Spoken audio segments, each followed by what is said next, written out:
Chapter 4. The Story of Pinocchio and the Talking Cricket, in which one sees that bad children do not like to be corrected by those who know more than they do. Very little time did it take to get poor old Geppetto to prison.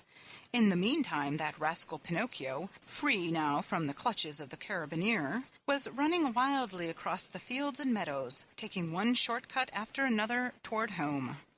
In his wild flight, he leapt over brambles and bushes, and across brooks and ponds, as if he were a goat or a hare chased by hounds. On reaching home, he found the house door half open. He slipped into the room, locked the door, and threw himself on the floor, happy at his escape.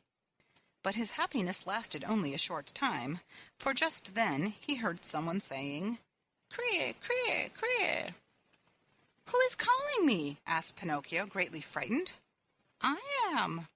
Pinocchio turned and saw a large cricket crawling slowly up the wall. "Tell me, Cricket, who are you?" "I am the Talking Cricket, and I have been living in this room for more than 100 years. "Today, however, this room is mine," said the marionette, "and if you wish to do me a favor, get out now and don't turn around even once." "I refuse to leave this spot," answered the cricket, "until I have told you a great truth." "Tell it then, and hurry." "Woe to boys who refuse to obey their parents and run away from home. They will never be happy in this world, and when they are older, they will be very sorry for it." "Sing on, cricket mine, as you please. What I know is that tomorrow at dawn I leave this place forever. If I stay here, the same thing will happen to me which happens to all other boys and girls. They are sent to school, and whether they want to or not, they must study.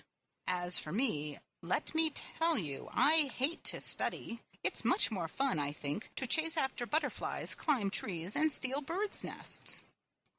"Poor little silly!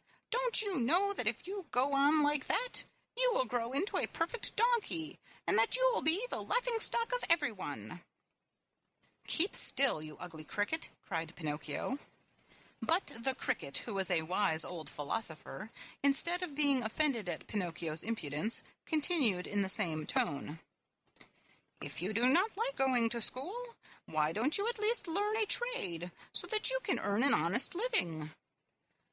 "Shall I tell you something?" asked Pinocchio, who was beginning to lose patience. "Of all the trades in the world, there is only one that really suits me." "And what can that be?" "That of eating, drinking, sleeping, playing, and wandering around from morning till night." "Let me tell you, for your own good, Pinocchio," said the Talking Cricket in his calm voice, "that those who follow that trade always end up in the hospital or in prison." "Careful, ugly cricket!